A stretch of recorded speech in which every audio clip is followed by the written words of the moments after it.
It's an interesting time for business. Tariff and trade policies are dynamic, supply chains are squeezed, and cash flow, it's tighter than ever. If your business can't adapt in real time, you are in a little bit of hurt. So how do you get full visibility and adapt in real time? Over 42,000 businesses trust NetSuite by Oracle, your AI-powered business management suite. It brings accounting, financial management, inventory, and HR all under one roof. NetSuite is the #1 cloud ERP for a reason. It's your single source of truth, giving you the data and control you need to move quickly. Real-time forecasting helps you move into the future with confidence, and with AI built in, you can automate the busy work and focus on strategy. NetSuite helps you see what's stuck, what it's costing you, and how to pivot fast. If I were running a business with a lot of moving parts, I'd use NetSuite for full control over everything. Tame the chaos with NetSuite. If your revenues are at least in the 7 figures, download the free ebook, Navigating Global Trade, 3 Insights for Leaders at netsuite.com/SPI. That's netsuite.com/SPI. Congrats, your business is doing great. All your hard work is paying off, but you need help like now, and you have to hire fast. How can you hire amazing candidates quickly? Easy, just use Indeed.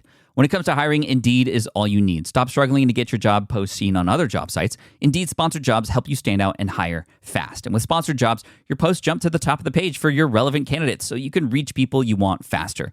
And it makes a huge difference. According to Indeed data, sponsored jobs posted directly on Indeed have 45% more applications than non-sponsored jobs. One of the things I love most about Indeed is that it has one of the largest databases of job seekers, giving employers access to a wide range of candidates. And with job alerts, I get notified when new candidates apply. And with Indeed sponsored jobs, there's no monthly subscriptions, no long-term contracts, and you only pay for results. So how fast? Well, in the minute that I've been talking to you, 23 hires were made on Indeed, according to Indeed data worldwide. There's no need to wait any longer. Speed up your hiring right now with Indeed. And listeners of this show will get a $75 sponsored job credit to get your jobs more visibility at Indeed.com/smartpassive. Just go to Indeed.com/smartpassive right now and support our show by saying you heard about Indeed on this podcast. Indeed.com/smartpassive. Terms and conditions apply. Hiring, Indeed, is all you need.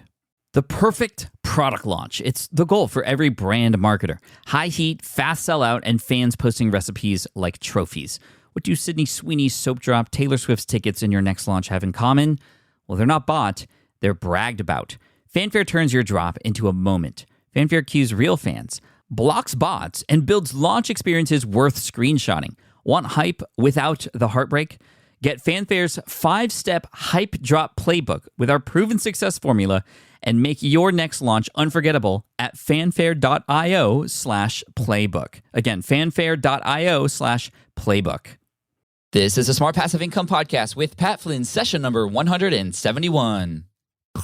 Some people call me cheesy like provolone, but you know I get sharp when on the microphone. I'm like Parmesan, everybody's got it, so sit back, relax, and let's start the show. Welcome to the Smart Passive Income Podcast, where it's all about working hard now so you can sit back and reap the benefits later. And now your host. He called underwear skivvies for the first 10 years of his life. Pat Flynn. Still using a copy-paste website? Break the template trap with Framer. Whether you're overwhelmed by traditional site builders or frustrated with cookie-cutter designs, Framer gives you the freedom to create a site that's professional, polished, and uniquely yours. Framer is the design-first, no-code website builder that lets anyone ship a production-ready site in minutes. It's free to start, allowing you to browse hundreds of pixel-perfect templates or even design something on your own on a totally blank canvas. Add bold animations like appear effects, text effects, parallax scrolling, scroll animations, looping animations, and much more in seconds. The built-in AI handles the heavy lifting, generating starter layouts, and can even translate your entire site to any language.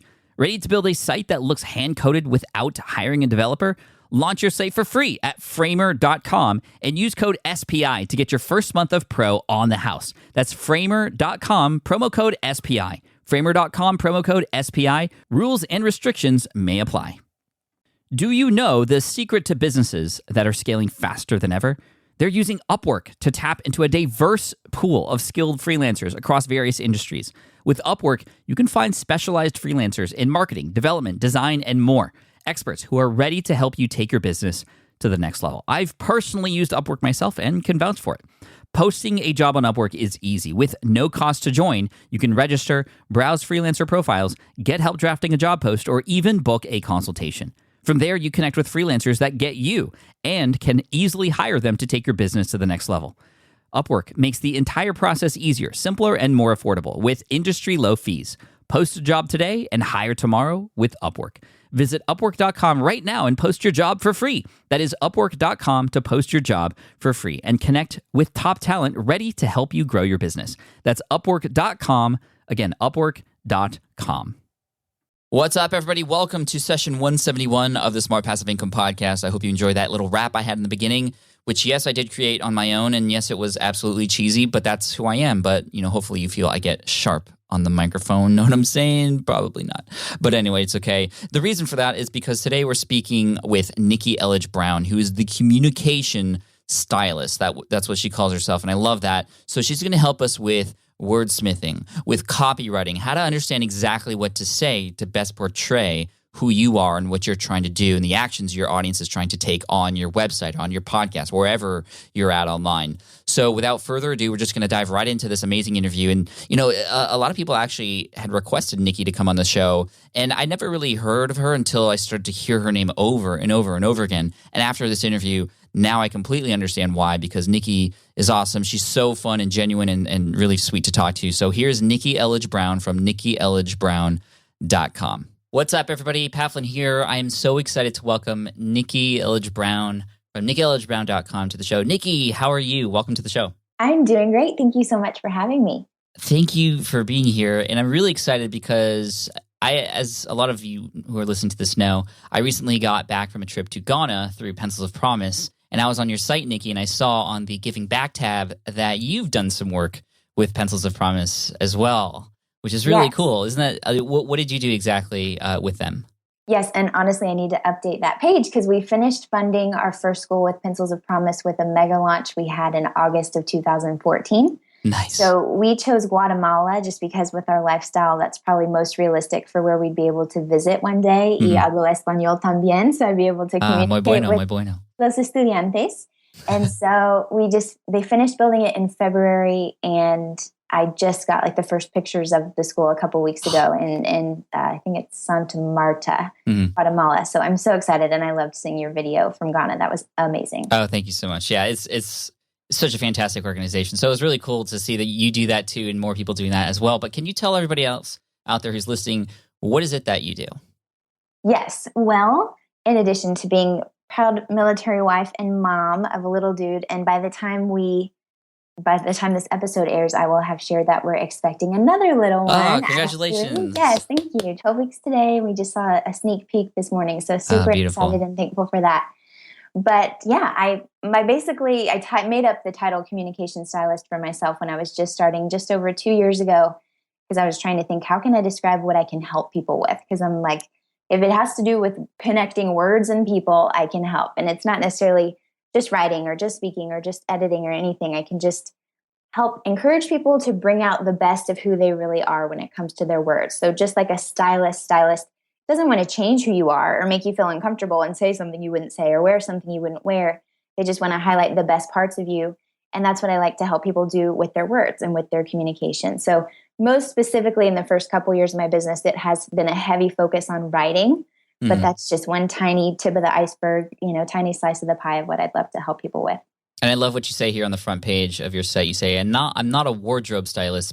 However, I am a wardrobe stylist. Yeah, total word nerd there. So where can we all start in terms of better improving our copywriting, our wordsmithing?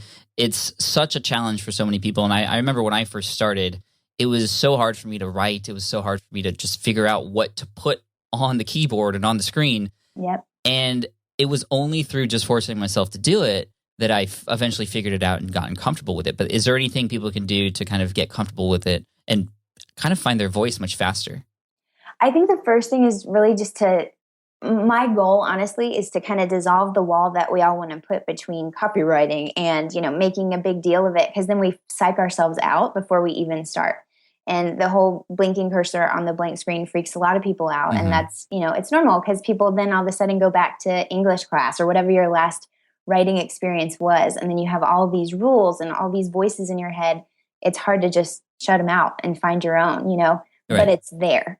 And so I think my big message, because honestly, I didn't even know copywriting with a W was a word until just a couple months before starting my business. So I didn't consider it a thing. It was just like, well, we're just trying to showcase who you are, show up on the page. And so I like to help people kind of think of it as it's just sharing your message. You're just letting your voice that you would be telling and sharing to somebody in the grocery store. Let's get that onto the page in the clearest, most sincere way possible. And then good stuff can happen. Because if you're showing up and you don't sound like yourself, then that's definitely not helping attract the right people to your business. So I like alliteration. And so I have 4 C's that we can share that'll be easy for people to remember, hopefully. Perfect. And the first thing is to be clear.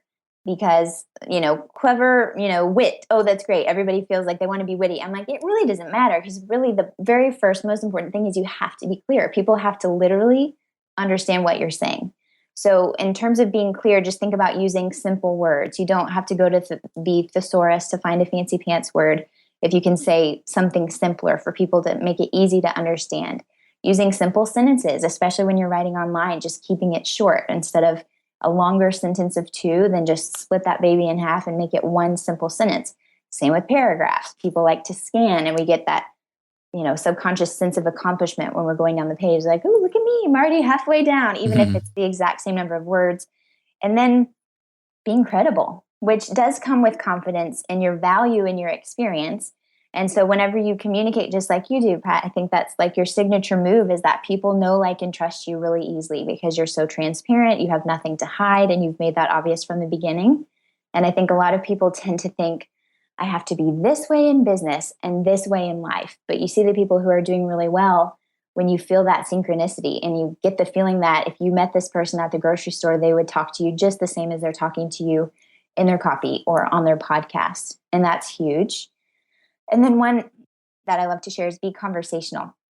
So as long as you're clear, as long as you're credible, we believe you, we don't think you're a slime ball, then yeah, play with it and be conversational. Style up your words, play with bold and italics. I talk about it's like accessorizing your wardrobe.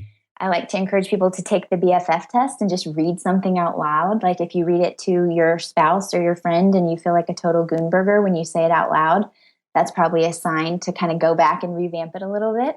Regardless of what the formula says or what so-and-so recommended, if it's really not something you would say, there's a kind of an energy behind that. And then on that woo-woo note, just about being connected.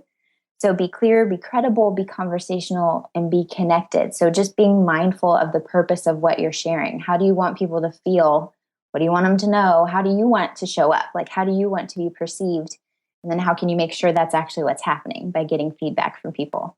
So those are the 4 C's. Those are the basics I would call writing for dream clients. I love that. I love that a lot. And especially the part about being conversational. A lot of people know in my emails and my copy and my blog posts, it's just like I'm talking. And that was the big mindset shift for me was stop trying to write like my 7th grade English teacher told me to write with, the thesis paragraph and if I were to give my blog post to my English teacher, she'd probably give me an F. Right. Right. You can use contractions if that's how you would say it. You can have a one word sentence, which isn't really a sentence, but that's fine because that's the goal. I like to tell people you want to help people hear you before they hire you. And my story and my background, I had over 90 people pay me hundreds of dollars to work with me in my 2nd month of business. And they had never met me. I think I had a couple of videos out there, but it was basically 100% through my copy, and just showing up and writing like I actually speak. And so that was really, really powerful. Yeah, that's fantastic. Like even on the front page on your site here, it says, okay, period. So I'm not a wardrobe stylist. In fact, I spend most of my days in my pajama pants. I am, however, a wardrobe stylist. Just that, like you get so much of your personality out of those 3 little sentences right there on your homepage. Well, good. It's so smart. I love that. And another question that came up in my head while you were talking was this idea of, like you said, being your authentic self, being you. How much does who your audience is play a role in that? And is there a line or should you, how much does your audience and the people who are reading the content matter? Because, for example, in extreme, I might be myself, but if my audience are people who are just rocket scientists in space, they might not kind of enjoy the way I talk from myself. Does that make sense?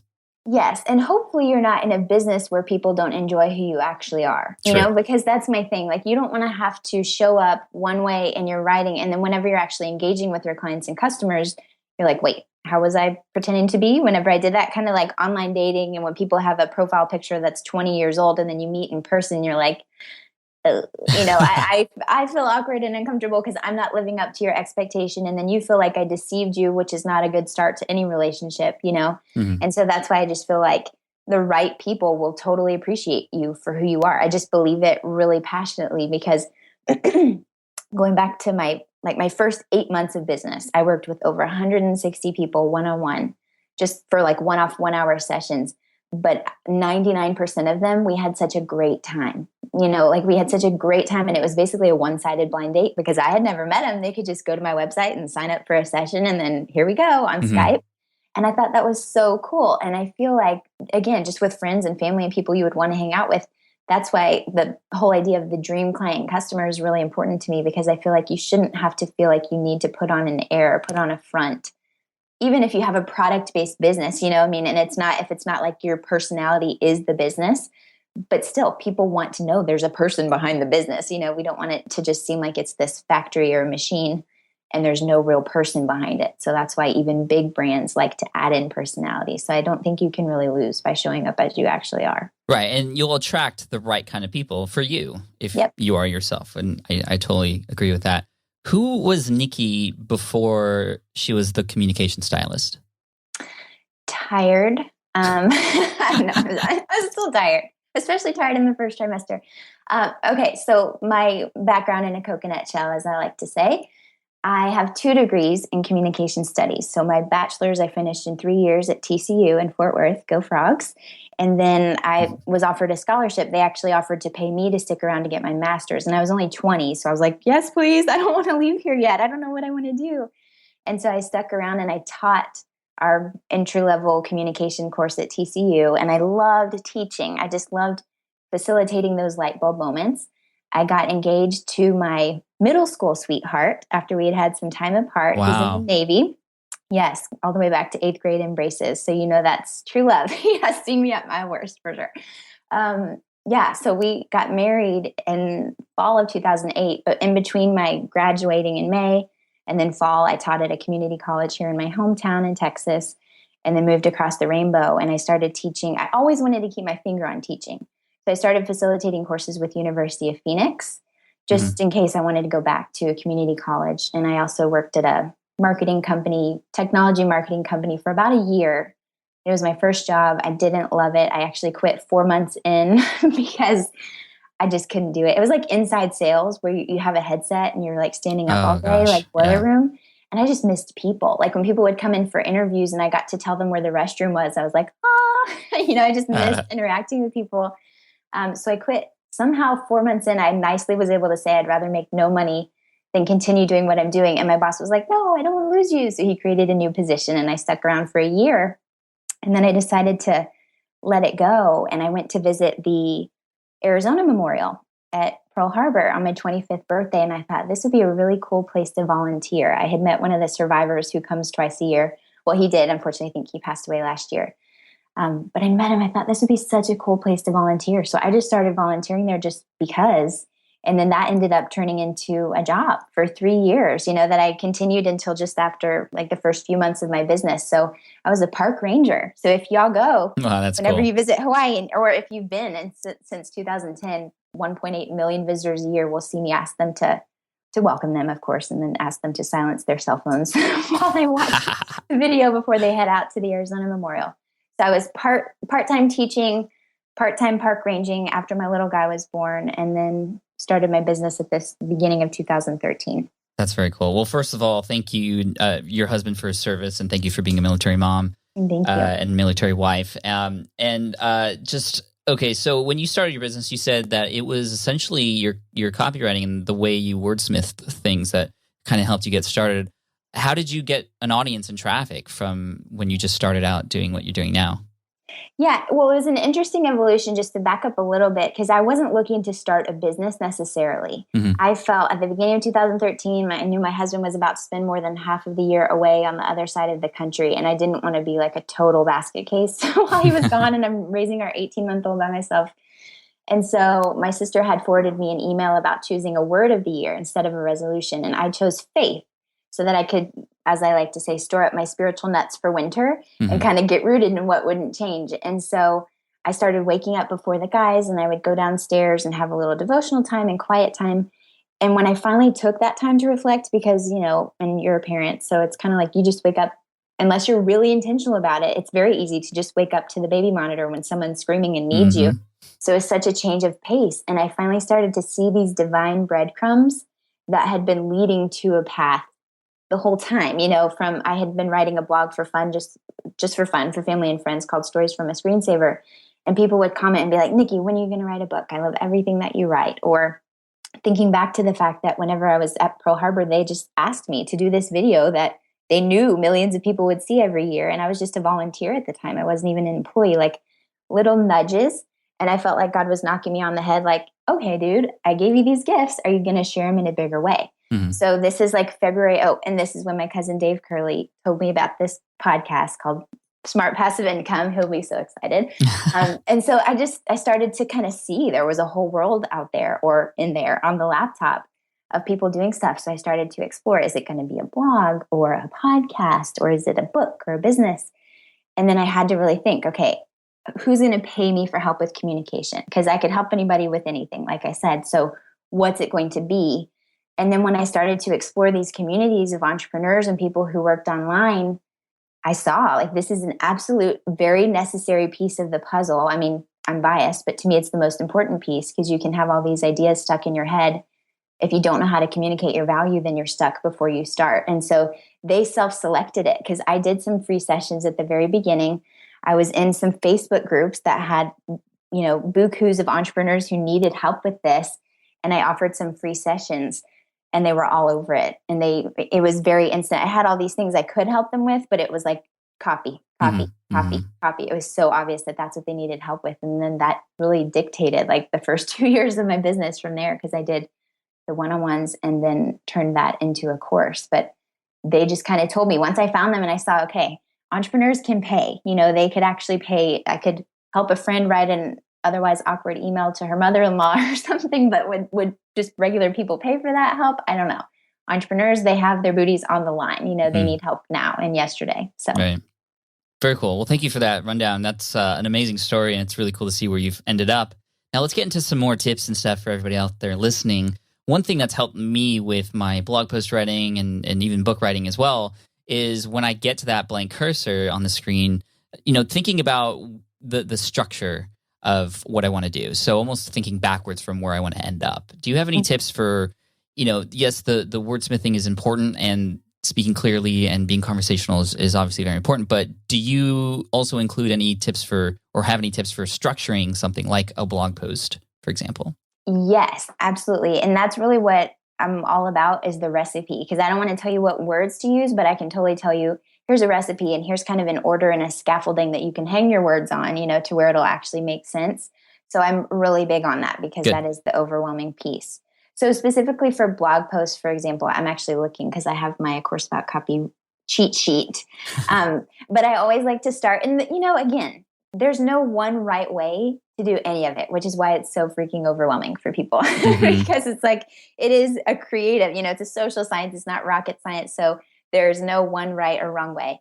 But in general, a good flow would be to start with your introduction, to have some kind of attention getter. And I recommend that anytime, whether it's a blog post, about page, a sales page, it's some kind of attention getter that's using their words to describe whatever you're about to go into, specifically if it's like a page for your about page or something. In a blog post, though, you could have some kind of brief, relevant story that then is going to tie into whatever you're about to talk about later. And then I know you just, thesis statement, but I do think it's really good to have a very clear line that says, this is what we're going to talk about. Because we don't want to make people guess. We don't want them to have that micro anxiety of, oh, where are we going? When you're listening to a speaker, you feel so much more comfortable and more at ease when they walk you through, here's exactly what we're going to talk about. We're going to talk about this. Oh, look, we talked about this. It's the old, I don't know who said the original quote, but it's like, tell them what you're going to tell them, then tell them what you told them. And as an audience, it's just really helpful. And we just feel like, great, you're leading us. And that's exactly how we want to feel. So same thing with the blog post. So you have your attention getter, something that makes them want to read it. Obviously, that first sentence is what's going to get them to read the second sentence and so forth and so on. And then tell them the main purpose or promise of the post, and then exactly what you'll cover. And then the nugget. So that's where you actually include the teaching, the main content organized with your subheadings, however you're going to organize it, whether it's one main point or two main points or three or however many you go. Obviously, again, we have shorter attention spans these days. And then in your conclusion, just be careful to make sure you summarize whatever you told them. And I think it's really great to have a call to action, whatever it's going to be. I like to call it homework because I'm not shy about the fact that, well, of course, about copy, the branding is all about, school, because I love school. I'm a total nerd, and so are my dreamies. So we love school supplies. So we're down with a little bit of homework. But I think just giving people something really specific to do at the end, and this goes for everything, whether you're writing an email or a blog post or any kind of page, is to end with something that they can actually do, as opposed to just, here's all this information. See ya. Right. Yeah. Good luck. And then, right. And they're like, okay, squirrel. And then they're on to the next thing. So some kind of clear, reason why they want to read, it catches their attention. Tell them what you're going to tell them, then tell them, and then tell them what you told them in the conclusion, and give them some good homework that they can take away and get their value and be like, oh, look how helpful that was. I'm so glad I read that. I'm totally going to subscribe, or I'm totally coming back next week, or whatever it is. Do you have any tips on that call to action at the end where you're trying to get them to do something? What are some, I don't know, are there any special words or special lead-ins to, hey, here's what you got to do, go and do it now? I'm not too obsessive over specific words, but to be honest, that's just not so much my approach in terms of split testing and things. My business has been built on a very qualitative scale so far, but I'm working on the quantitative piece. But the main thing I think is just to make sure it's really clear. So for those scanners and people who are just kind of looking over things quickly, make sure you format it in such a way that it is really clear and they can easily see, okay, bottom line, what's my key takeaway? What do I need to do with this piece of information? So just make sure it's clearly labeled, whether it's homework or your next steps or whatever it is. And then you don't want to confuse them too much. You don't want to add too many calls to action, and then people are like, forget that. That's way too much. So if you could just focus on one thing. And so sometimes that gets confusing because you're like, okay, do I ask them to comment? Do I ask them to share the post? Like, what do I do? So for me personally, I just have the homework section that's always expected, that there's like one thing that I'm asking them to do in the comments. And then I always have a PS after my signature that's like, if you like this post, please share it, so like you can kind of do both without throwing them all in the pot and confusing everybody. All right. I like that. I like how I'm on one of your blog posts right now, and it says literally your homework. Yeah. In the comments below, share what is one totally achievable baby step you will take today to start or keep building momentum. It's very, very clear. There's a section, you can't miss it. Oftentimes people do include the call to actions like we're all taught to do, but it's just at the end of their last paragraph, which was about something else. Or it's just, it's not really noted or visible. So I think this is really smart. Thanks. Yeah. I just want to make it easy, What about for sales copy? This is something that a lot of us who are coming out with products, or perhaps we have books coming out. What can we do on a page where the call to action is to buy something? How do we get people excited about buying that thing? I like to, just as an overview, I think there are 4 main things that we're all looking for whenever we go to a page, regardless of the order and the recipe and how you mix it up or change it and flip it around. And so most of them, again, it goes back to the 4 C's I was talking about earlier. But number 1, you want to make sure there's clear value. I mean, of course, like the baseline is you have to make sure it's clear that this is something that they want or need. Right. So the value has to be there. So you literally have to have enough information so that they can see, oh, this is what I want. And whether that's painting the before and after picture, which is probably the best thing. So it's like, you're here, you want to be here. Oh, snap. I've got something that will help you get there. That's perfect. I'm so glad you're here. Credibility is big too on your sales page, because you can't just assume that people already know you and they already know you have X years of experience or this is your particular niche and expertise. And so you want to make sure that it's clear just in case they haven't met you yet. So literally on my Course About Copy sales page, it says, and in case we haven't met yet. And then I have like a little micro version of my about page leading into why I created a course about copy. Just because you don't want to be presumptuous and think, of course, you know who I am and why you should buy from me. So clear value, that credibility again. And then clear expectations are huge on a sales page. So again, whenever I was just starting out and the only way to work with me was to have, sign up for a one-on-one session, I made it very clear, this is how you do it. This is what's going to happen. This is what we're going to cover, before the session and during the session and after the session. And I just wanted to ease any of those doubts. So on a sales page for your book or your program or whatever it is, that's why you have those frequently asked questions. Once you've shared all of these things, you've given them one opportunity to buy or your button or whatever it is, then I call that, that piece after the first opportunity to buy, if people weren't quite ready yet, ease the doubts. So what else can you do to answer the questions that they might have, to add more social proof and testimonials and make sure that they know that real people are getting real results and you're not just pretending, and we're just hoping for the best and crossing our fingers. So as much as you can ease the doubts and then make sure you then include, after you've gone to all that trouble of easing their doubts, again, make it easy and add that final nudge and add another button. Because I cringe when I see people who have done these amazing, anticipating people's questions, but then there's no call to action again at the bottom. And it sounds kind of crazy. It's like, oh no, they'll just scroll right back up, but maybe they won't. I mean, you don't know what else is going on in their house or who's screaming that needs dinner, and they were just kind of looking real quick. So just make it easy and make sure once you've done that work to add another, opportunity to click. Right. So clear value, credibility, clear expectations. And then that missing piece is just, again, it's that personality and intuition and making sure like, yeah, I get a good vibe from this person and I really like his energy, or I really like how she teaches things. And that's kind of just the X factor that people will know when they see it or they won't. That's awesome.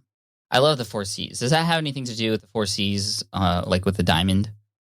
No. It totally doesn't. Can if you I want bet you could make it like clear value. That's the clarity. Credibility doesn't make the cut. Conversational, like how heavy is it? What's the carrot? And then the character of it, maybe the color. I don't know. I'm just making that up. Yeah, it can make a really pretty slide. But character is important. Again, that's the whole, the personality and intuition. And there's no hiding. I mean, again, we put ourselves out there, and that's just the world we're living in. It is about transparency and making sure that you can trust someone. I mean, it really is crazy to think about. I just went to Dallas a few weeks ago. I was speaking at Off the Charts Live, and I met so many people that I had known online for the last 2 years, but I just hadn't met them in real life. It's so funny and so crazy. I mean, how much we get to know each other and know and like and trust and invest in each other, but we've never met in real life. And the only way that that's possible is by being clear and sincere in our communication with each other. That's how we're getting to know each other. So it's not any different when it's a sales page or an about page or a blog post. That's why I love the podcast so much. It's really easy just to be myself. I mean, I can't hide. I can't edit. Right. Well, I mean, I can edit, but it's not like a blog post where I can just really, really craft something or even have somebody else do something for me when nobody would even know. Right. This is my voice. This is your voice. This is who we are. That's why a lot of people who I meet at conferences, they hear the podcast, they tell me that they feel like they know me already. Yes. And I'm like, what was your name? I know. It's really cool. So I love that. You also mentioned about having parts in your sales page or with whatever you're doing, thinking about what the naysayers will say, what the haters will say, what those people who have questions, what will they ask, and actually putting that in there already before they even ask, so that you know that, or they know that you're already thinking about it. This I believe it was Malcolm Gladwell who does this with his books. He always writes these amazing books that are semi-controversial potentially, and he thinks about what the haters will say, and he actually writes chapters specifically just for them in mind. Which is really cool. So that when they say, oh, well, what about this? Well, here's a whole chapter about that. Sorry. Yeah. That sort of thing. So including those things on your sales page is a smart thing I've seen people do too.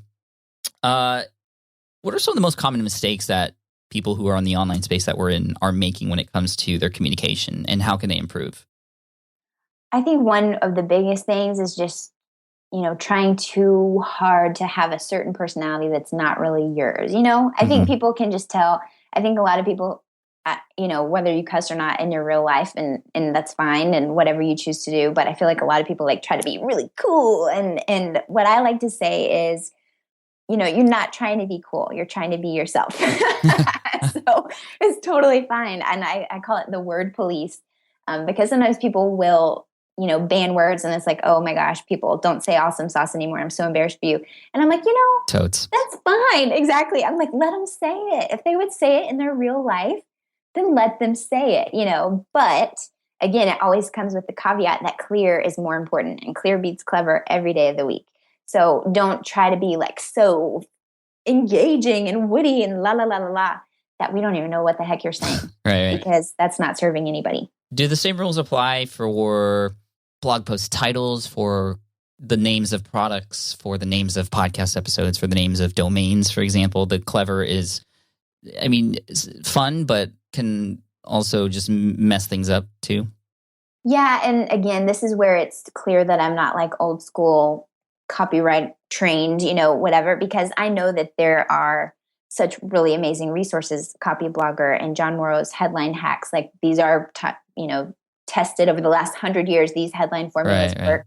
And that's fine and great. And they work. So you can't argue with that. But if I feel personally when I'm typing my email or I'm publishing my blog post and I'm using a formula and I just feel like it feels a little cheesy to me, or it just feels like, no, I wouldn't say it, then I don't, So I kind of, again, I'm non-traditional in that sense, because to me, it's just like, it's okay. I've done very well for myself and I've never had a viral blog post, like it's okay.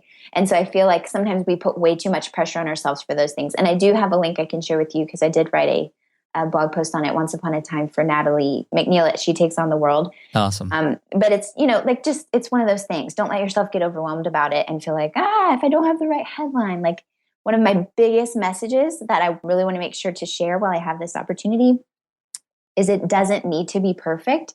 It just needs to be shared. And unless you're building a car seat, that needs to be perfect. Yeah. But when it comes to blog posts, no, it really doesn't. And you have to define what good enough is, or what really good is for you, so that you can feel good about it. I'm not saying just put like, stuff that's kind of meh out there. Like, put good stuff out there. But for the most part, really good is good enough. You can always go back and tweak it later. It's not written in stone, it's HTML. So if you didn't like that headline 2 weeks from now, 2 years from now, go back and change it. It's no big deal. But yes, so it's important to think about the people who are reading it and think about what they would open. But I honestly just see a lot of people using that as an excuse, like, oh, I don't know what the perfect headline is going to be. And if you have time to split test, great for you. But that's just not the road I've been able to go down just yet. Love it. I love it. And I think you mentioned before we started recording that you had a link to share that had some more additional resources for everybody. Oh yeah, I've got plenty links for days I can share with you. Okay. Yeah. So we'll have all that in the show notes available for you guys. And probably after we end up hanging up here, I'll give you the direct link to a place on your site where people can go to get more information, right? Yeah, I'll just put, because since we have a little time, I'll put everything that we talked about today into a course about copyified PDF. And it'll just be at nikkieelledgebrown.com/SPI. And so we'll have that ready for y'all whenever it's time. Okay, nikkieelledgebrown.com/SPI. And again, the link to that will be in the show notes. Nikki, one final selfish question, because I'm in the middle of writing books right now, and a lot of people know that it is something that doesn't come easy for me. A blog post, I can write 5,000 words in like a few hours, but a book, for whatever reason, just is much more difficult. And I know this is the case for a lot of other people too. Do you have any tips for book writers out there who are trying to get their words in their brain into a book? First of all, congrats. It's really exciting. And my first book is a twinkle in my eye that is developing over right now, basically. Like, I'm just about to finally get started. So I'm excited for you. And I'm excited for me, because it's really amazing to just kind of try a new format, and get it out there. But I think the same stuff applies. And it is just so much about the mindset. I mean, if you ask anyone who's written a book, and I've heard Michael Hyatt talk about it, where he's like, some days I just open up a document, write chapter 1 and chapter 2 and chapter 3. There's nothing but literally chapter 1 in that document and chapter 2 in this document. And so I think it really is kind of just about outsmarting writer's block. So kind of tricking your own mindset and know, how can I make it fun, or what can I do to reward myself? Because you can do it. I mean, you've done it. You've written multiple books just via your blog posts. And so I think it's really so much about the mindset. That's actually the first part of the course about copy. Is I talk about, like, number one, choosing your words wisely. So making sure that the stories that you're telling yourself are, thoughts become things. And so you want to make sure that you're telling yourself the good stuff. And so you can say, actually, wow, writing a book is even easier than writing my 5,000 word blog post. And so just kind of flipping the script for yourself when it comes to writing, and then outsmarting writer's block by literally just eliminating distractions and just sitting down and setting a timer and seeing what you can crank out for 10 minutes, and then if you want to keep going, then keep going. And then the bottom line for all of it is just moving past the perfectionism, because I've got a friend, Tiffany Montgomery, and she's written 7 books, 7 Essence magazine bestsellers, including the #1 spot. And this is specifically what she helps people with her bestsellers project. And then there's Denise D.T. Duffield Thomas, who is encouraging people to write books left and right, because that was huge for her. It's like a calling card basically for your business. Mm-hmm. But all of them, it just comes down to just doing it, So we have to kind of figure out. That's really what it always comes down to, right? You just got to do it. I wish, it's kind of, and we talk about it, my girlfriends and I, 99% of my customers and clients are women, but whenever I was creating my course, I joked that it was like course labor and delivery, and when you get to this point, when it's time, no one can have this baby but you, you can have support, you can have somebody bringing you ice chips, you can have somebody rubbing your shoulders, but no, this is really up to you. So unfortunately and fortunately, because you'll be so happy and proud and elated and euphoric when it's over, you got to push that baby out, Pat. You're going to do it. Yeah. It's gonna be well, great. I'm pregnant right now with it, so it's coming. Congratulations. Thank you. Yeah, I think it's a boy. No, it's going to be great. It really is. And then you just got to do it. And then you'll be able to help other people on the other side. So you can kind of look at it like that too. Like you are your own case study. And then however many months from now, you'll be able to help people be like, okay, here's what I did to trick myself into just getting it done. And that's all it takes. Right. Awesome. Nikki, this has been an awesome conversation. Thank you so much for the tips and sharing your story and just being a delightful person. It's great to have you on the show. And we'll, like I said, have all the links we mentioned in the show notes available. And where can people go to find out more information from you?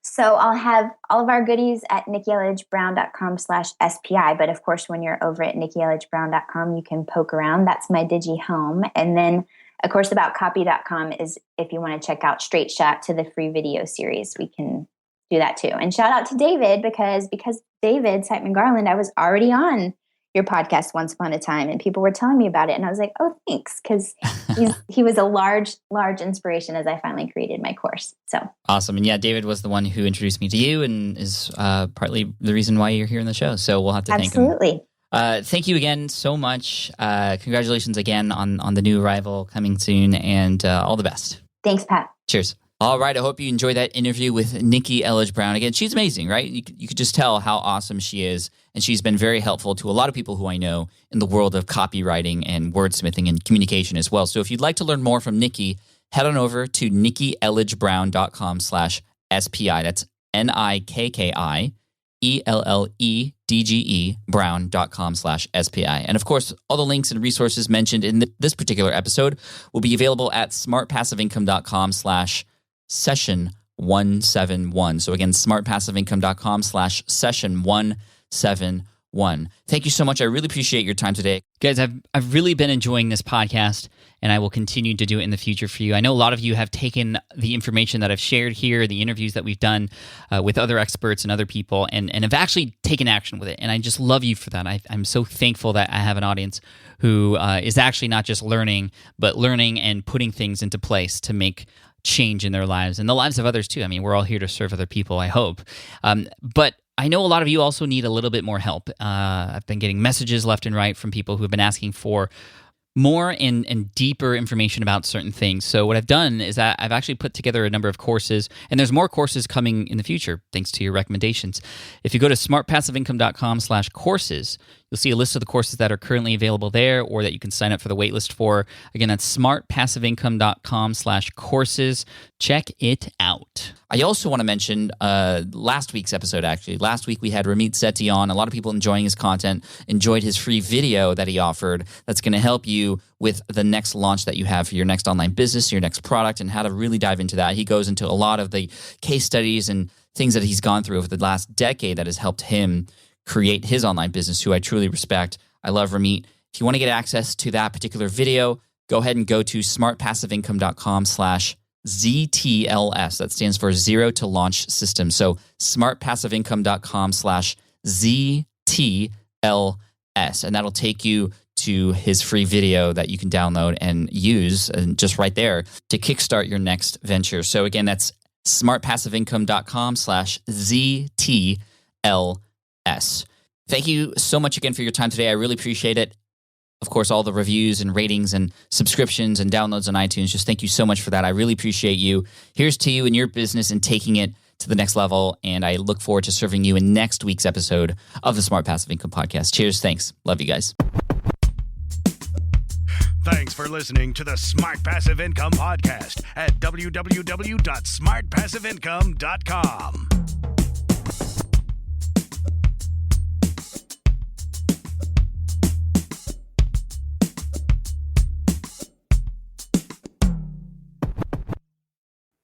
Have you dreamt about being your own boss, but still haven't made the first steps to making that dream a reality? Well, I get that. Starting a business can feel super overwhelming with legal forms, paperwork, finances. It's a lot. And that's why I'm excited to tell you about Taylor Brands. Taylor is a complete business builder designed to make launching your business simple and stress-free. You can register your LLC in just minutes, keeping your personal assets and the business assets separate from day one. From there, you get access to everything you need to get off the ground. Legal documents, licenses and permits, invoicing and bookkeeping tools, and even a 100-day business coaching program, all designed to help you hit the ground running. You'll also get a free, personalized business plan, branding tools, and so much more. And of course, listeners of this show get an exclusive 35% discount to get started. All you have to do is head to taylorbrands.com/SPI. That's TAILORBRANDS.com/SPI. Stop dreaming, start building with Taylor Brands. Hey, fellow podcaster, does this sound like something you've experienced? You record your podcast episode on one platform, download the files, edit in another app, then fire up a different tool just to create these social clips? Well, it can be clunky, time-consuming, and frankly overwhelming, especially for creators trying to grow. And that's why I'm excited to tell you about Riverside. Riverside is the all-in-one platform. Record, edit, and repurpose your podcast content all in one place. You just log in, record with your guests no matter where you are in the world, and just like that, studio quality audio and high resolution video.